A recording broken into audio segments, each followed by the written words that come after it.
Mount Pleasant. So we're grateful to both of these folks for taking their time to come on and giving us some information in regards to the town and what's happening. And we've got a number of things to discuss. So again, you can tune in each and every Monday here at 3:30 for Monday with the Mayor. My name is Shane Griffin. If you don't know, I'm the president of the Mount Pleasant Chamber of Commerce, and this is presented exclusively by the Mount Pleasant Chamber of Commerce. Also, a reminder to visit our website, mountpleasantchamber.org, mountpleasantchamber.org. We still have the Coronavirus Resource Center page up on the site. So you are able to find all kinds of content when it comes to not only the virus itself, but business-related virus information. We have a number of members, up over 50 of them now, that have posted either updates or offers to the page that you can take a look at. And you can also look at our past videos, all of our Monday with the Mayor, all of our webinars in regards to COVID-19 when it comes to the PPP program, the sales pivot with John Carroll, all kinds of great content there at the page. You can also check our YouTube channel as well, which we got up and running a couple of weeks ago. So we invite you to consume as much content as you can. So I believe the Mayor is there. Mayor Haney, how are you, sir? I'm here. I clicked my button, but I don't know where my video is. Well, that's okay. Everybody can stare at this gorgeous mug full of hair. So how about that? Can anybody tell me what it worked every other time I did it. I start video and it usually comes up and my camera's on, so I don't know what's going on here. Yeah, I'm not sure.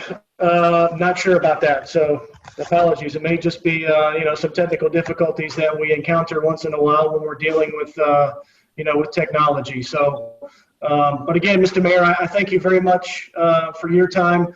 Wanted to, if I could, also welcome in Lauren Sims. I understand Lauren is on the call as well. Lauren? Hello. Good to see you. Well, Mr. Mayor, Lauren's camera and my camera is working, so I'm not sure what's happening on your front. Working earlier. Mayor, your photo okay. shows up. What? Your photo shows up, but the video doesn't start. I know. Well, this is what happens when we go live. Live broadcasting at its best. So it's no problem, Mr. Mayor. If you're okay with answering some questions without your camera on, that will be fine. Obviously, we're grateful for your time today and giving us some great content. I wanted to kick off, and Mr. Mayor and Lauren, you both can answer this, but we've gotten a lot of calls and emails today from businesses that are asking whether or not they can open within the town of Mount Pleasant. And this has nothing to do with the town. It has nothing to do with the chamber. This goes right back to the governor's order, correct, Mr. Mayor? Absolutely. It is all up to the governor. There is no, hang on a second. I think I figured out my camera problem. Hold on just a second.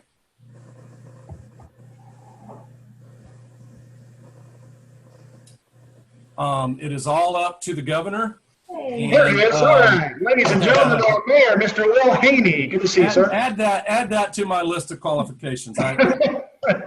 I was checking a light setting with my camera and I had to tell it to feed it to here. So that was good. I don't want to look like I'm in a dungeon. Gotcha. Yes, I want everybody to know that that we are under the executive orders of the governor of South Carolina. So none of the decisions of which businesses can open and close rest with the town of Mount Pleasant. So, gosh, how long was it now? A week ago, 6 months ago, whenever the last executive order that said this echelon of businesses may open, those are the businesses that may open. I do not have any inside information on when spas and salons and barbershops and nail parlors and things can open. I have no idea. And I heard about the restaurant outdoor dining thing on, was it Friday or Saturday when everybody else did. So just hold tight. And if you want to see if you fall under one of those, go to the state of South Carolina website, and all of the executive orders are put up there. Lauren, I'm not sure if we have the state executive orders on our town one or not. Do we? We have the link to the state page, but we can definitely get it posted up there for you. I do know that the commerce page is usually where I have been referencing folks specifically. Right. They have kind of condensed it down to here's the list of the as the governor has currently classified non-essential businesses. So that's kind of the easiest way to digest it, because it lists everything that's still closed, which is a smaller number than what is allowed to be open at this point. So Right. also, if you are one of those businesses that falls into kind of a gray area between what is listed in the executive orders, there is a business clarification link on that same page, and you can email the governor's office. I understand the replies are very quick. You just fill out information about your business, and they will send an email back letting you know yes or no, and then they provide a listing for everybody else that says, hey, these businesses have been cleared to open, or essentially they've been listed as an essential business, which would allow them to open at this point. Right. Yeah. Shane, does that answer that question? It does, yes, sir. Thank you. I just it's been a busy day, I know, for Tamara, myself, and Rebecca, and some other members of the board, getting in these questions. Somehow or another, it's come out that the chamber is in charge of reopening businesses, where they have to submit to us, and I'm like, whoa, that's way over our pay grade. That's not even close to being the case. So I just want that to be clear to folks that are watching. That again, this goes back to the governor and the order that he rescinded, and now, as the mayor and Lauren had said, you have to get the right information to be able to open or not. I would assume that close contact still would not be able to be open, but again, that's just a guess on my part. Everything's different. Right. Which will lead us in a minute to what we are doing. And I was telling you, Shane, that I've been spending 75% of my time dealing with reopening businesses and the way to do that. And we'll get there in just a second. But we're at the point now where what we need is for these decisions to be driven by data and driven by the state of our enemy. And let's not forget, our enemy in this, no matter what side of the spectrum you're on, our enemy is not government. Our enemy is not our neighbor. Our enemy is a virus called coronavirus. And that's what we have gone to war with. And we have paid a price, and we have sacrificed, because the one thing that virus needs to defeat us is for us to disregard social distancing. That's the one thing we can take away from this virus and get back to normal sooner rather than later. And that's where we need to continue to fight. And so all of these efforts at the region and at the state are being driven, hopefully, by numbers and by data from medical and emergency planning professionals, hopefully not in the political sphere of who yells the loudest for what, because that's no way to fight a virus. Absolutely agree with that. I know tomorrow you've got a special council meeting possible at 4 o'clock, and there are a number of things on the agenda that are going to be discussed in regards to helping businesses get back up and running as much as possible. Can you talk a little bit about that? Sure. I think the notice may have gone out. I've been busy on the phone too, but when I left town hall, we were shooting for 4 o'clock if we can constitute a quorum.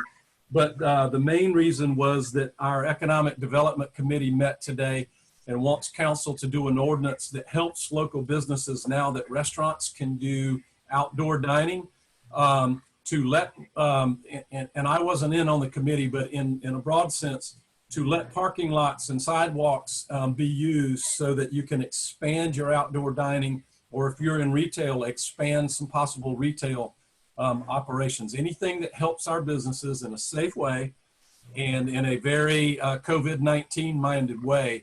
And so that was the impetus for the meeting. And then what came after the committee asked for that special meeting was several other things. We're going to update our council emergency ordinance. Those expire by law at a certain time. So we're going to do an update on some of those things. That has in it things like suspending penalties or deadlines for certain things. We don't want anybody who's applied for something with the town, be it a license or a permit or something, to be penalized, because we've had to basically close operations.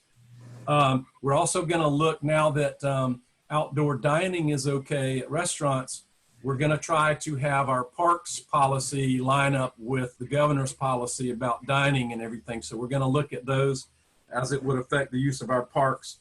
And we're going to hear from the Charleston Regional Development Alliance. Brent Jonas is going to bring some folks on Friday, and there was a whole lot of news and a whole lot of talk about other things. But on Friday, our region launched a thing branded as Reignite. And what this is about is our business leaders and our medical professionals have come up with a strategic phased-in way to open business and keep the virus in check, because nobody ever wants to go back and have to go back to more restrictions. So we'll be hearing from that. So if you watch our meeting, which will be on our YouTube channel, you'll hear that as well. And then I want council, under our law, the mayor has the power under Chapter 41. I hate the word power, but the responsibility, measures, or whatever you want to call it, to declare a state of civil emergency, which I did with full knowledge of council. They have a check and balance on that. Council can change it, can revoke it, or do whatever. And so far, we've been in harmony on that. And I just want council to make a decision on whether to end that or continue that. That does not mean there's no more state of emergency. It just means that there's not a declaration of a civil emergency, which involves a whole lot of other things. And I know that's a technicality, but that will also be on there tomorrow. So that's what we'll be doing tomorrow. This will be our third special meeting in 7 business days, not counting the weekend. So we've been working pretty hard to deal with this. Somebody told me that the coming out phase would be more complicated and even harder than the going in phase in terms of what to do, what next. I don't mean harder, economically. There couldn't be anything harder than what we've been through economically. We just want to make sure as we come out that we don't waste all the hardship that everyone, especially those people watching right now, have paid. Absolutely. So again, you can watch the council meeting tomorrow on YouTube. So if you're interested, please feel free to check that out. I wanted to go back to one thing you talked about, Mr. Mayor, which was the parks. Of course, the parks opened up. I wasn't out much over the weekend, but maybe Lauren, you have some feedback too. How were things at the parks that were opened up? I didn't hear of any problems. We normally get problems, sent to us as council members.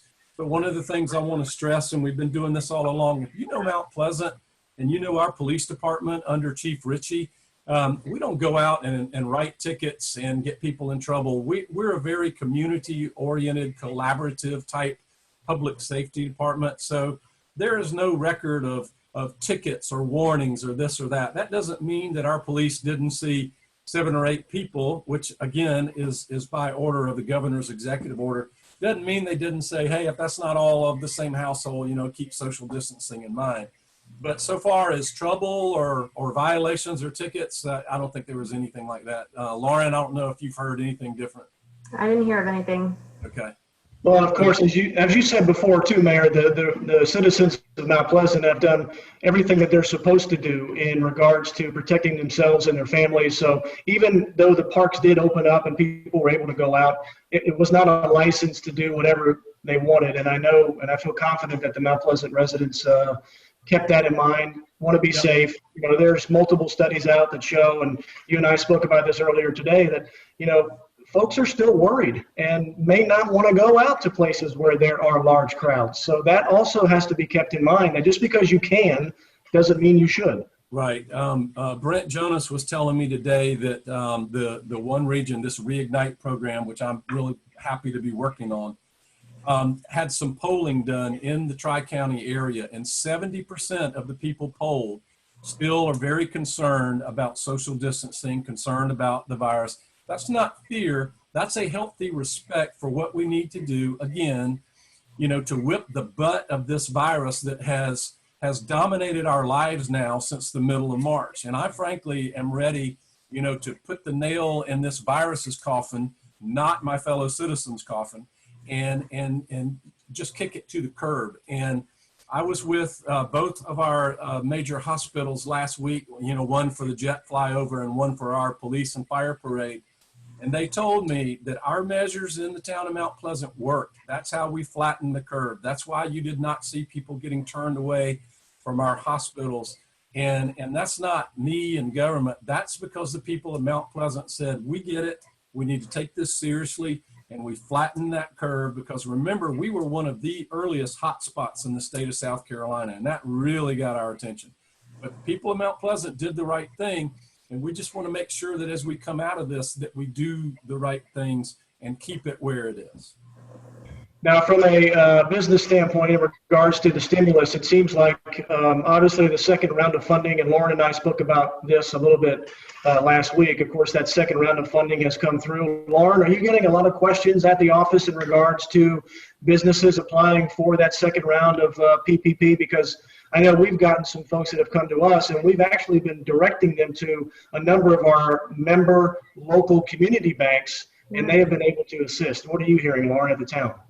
Not getting so many questions. I think folks are familiar with the process now, and they were either already in the queue or they'd kind of heard the direction about who to get paired up with to make sure that they get their application in. I did hear on Friday two Mount Pleasant, both of them happened to be restaurants, but both of them had received payroll protection program funding, and we're very excited about that. Obviously, understanding they did have questions about reopening because of the terms of that funding, and making sure that they could open, start generating additional revenue, and be able to pay it back, so that it was fully paid back from their standpoint. So that was great news, and it just happened to pair exceptionally well with the governor's announcement of allowing outdoor dining as of today at noon. So I think that's great news for some of our local businesses, and I hope to continue to hear good things from them.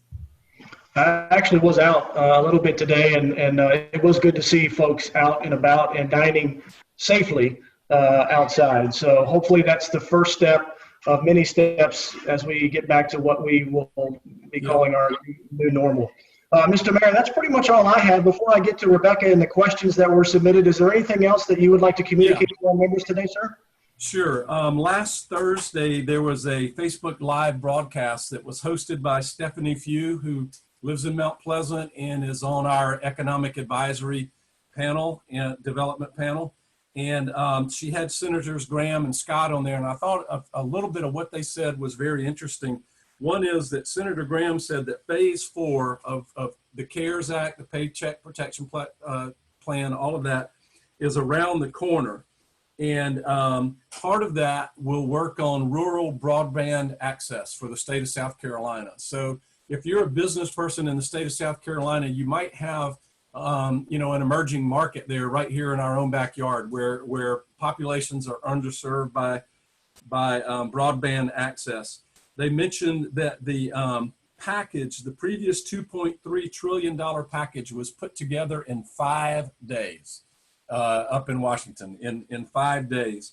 And I found this interesting too, that Senator Graham said we, meaning government in general in the country, have not overreacted because lives were saved. And remember, the count right now is over 63,000 of our fellow Americans who have died since March from this.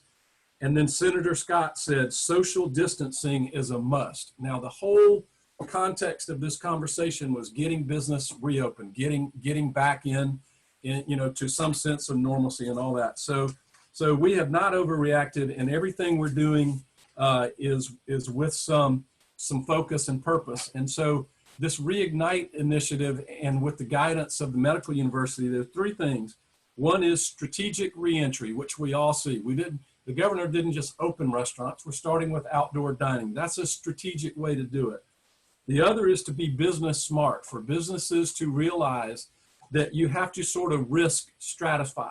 And that includes risk to your staff, risk to your vulnerable populations who are your customers, and just general risk. I spoke to Nico Romo, who everybody knows, a restaurateur, and he approached me on behalf of a fairly large group of them.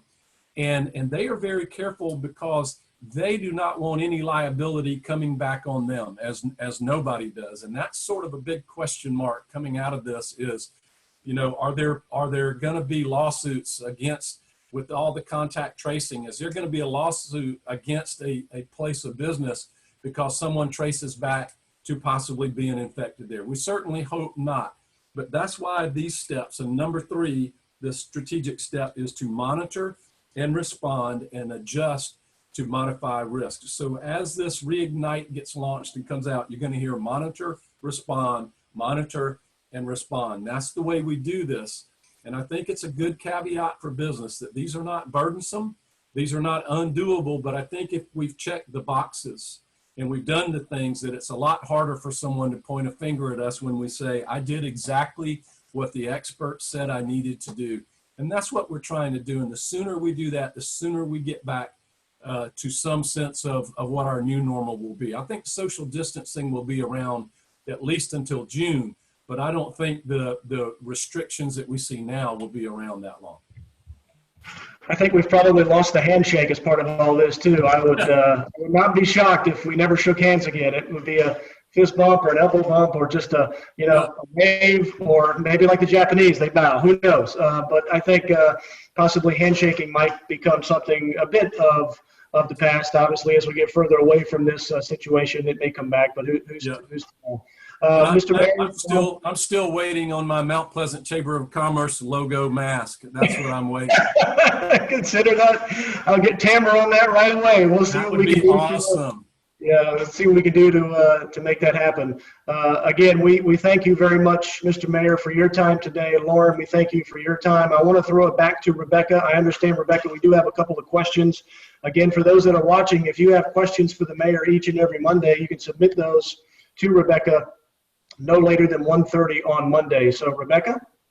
Thank you, Shane. This is one question, but with two parts. Will the town of Mount Pleasant be enforcing the reopening guidelines? And can the town email or post on businesses' entryways the guidelines to reopen to encourage both patrons and employees of the business to do things like wear masks and keep social distancing in place? This is one of the reasons we're having this special meeting tomorrow, so that council can hear. I've been involved in a couple of Zoom meetings for the task force. We're trying to get regional buy-in through the One Region portion of the Regional Development Alliance, so that our whole area has a reputation, and let's call it a brand, for being a safe place to do business. I don't know if the word enforce is right, because everybody knows, just like with stay-at-home orders, we do not have enough enforcement personnel to go out and make you comply.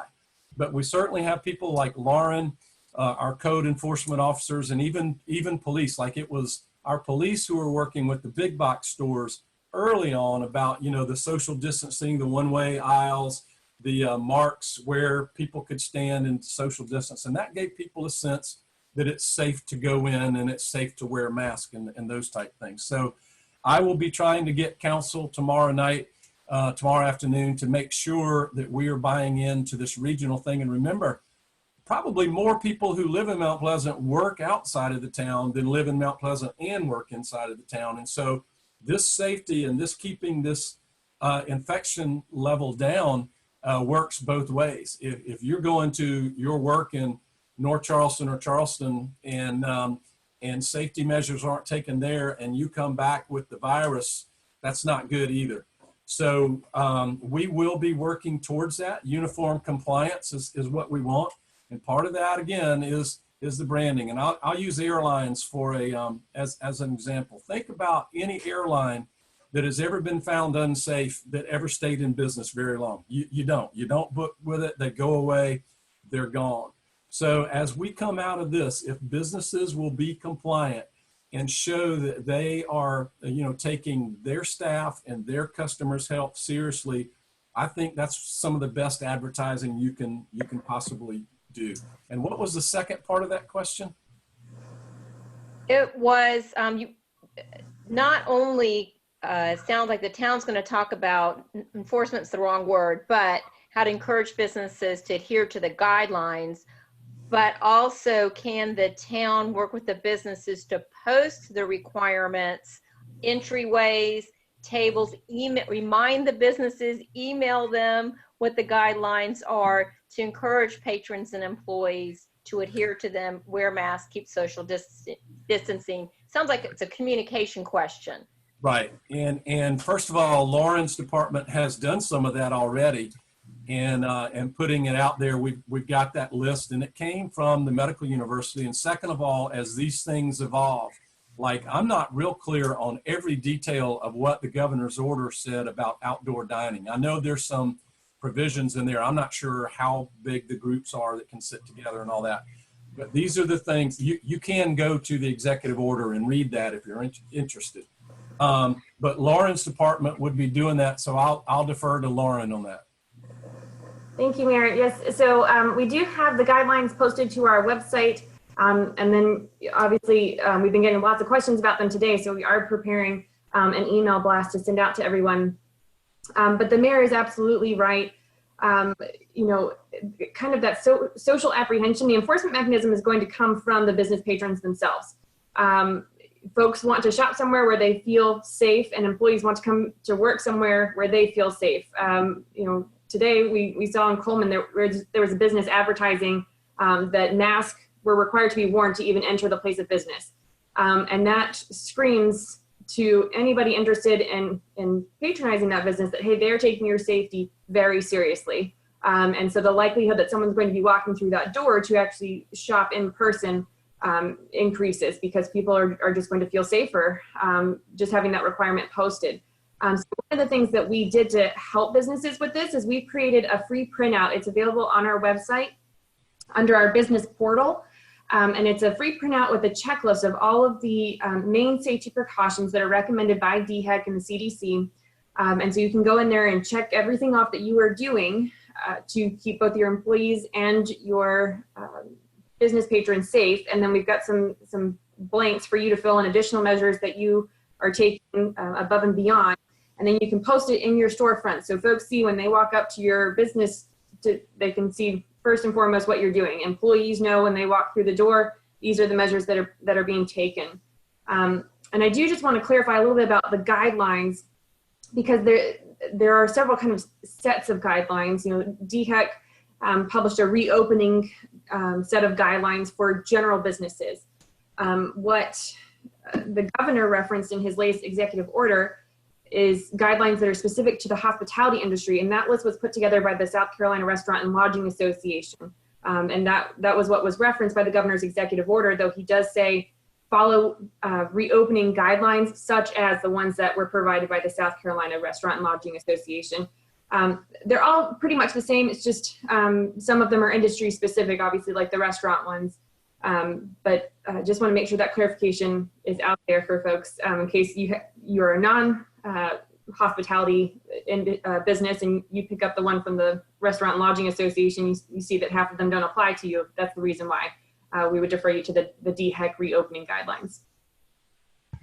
Well, and Lauren, thank you very much for that. Mr. Mayor, thank you very much for that. As we mentioned a moment ago, there is no set plan for how to come out of all this. There was no set plan of how to go into it. I mean, this is a once in a generation event, and there's not a playbook that we can go, okay, let's turn to page 70 and that's where we have to do this now. Right. So we're kind of learning, and as we go along and doing the best that we can, obviously, to keep people in Mount Pleasant and the state and the country and the world as safe as possible. Rebecca, do we have any other questions for the mayor and or Lauren? No, I really appreciate the clarification that both of them provided to our listeners, and thank you for the very informative website, the Town of Mount Pleasant website. Everyone check that out. Thank you so much for putting all that great information on there. Excellent. Thank you, Rebecca. Lauren, it's great to see you. Thank you for your time. Mr. Mayor, as always, great to see you, sir. Thank you for what you're doing for the town, and I'm hopeful that both of you are staying safe and staying healthy. And again, this is Monday with the Mayor, presented exclusively by the Mount Pleasant Chamber of Commerce. We do this each and every Monday at 3:30. We have the opportunity to sit down with Mayor Will Haney. If you have questions for the Mayor, you can submit those to Rebecca no later than 1:30 each and every Monday. Lauren, Mr. Mayor, take care. Thanks a lot. Bye, Gene. Thank you.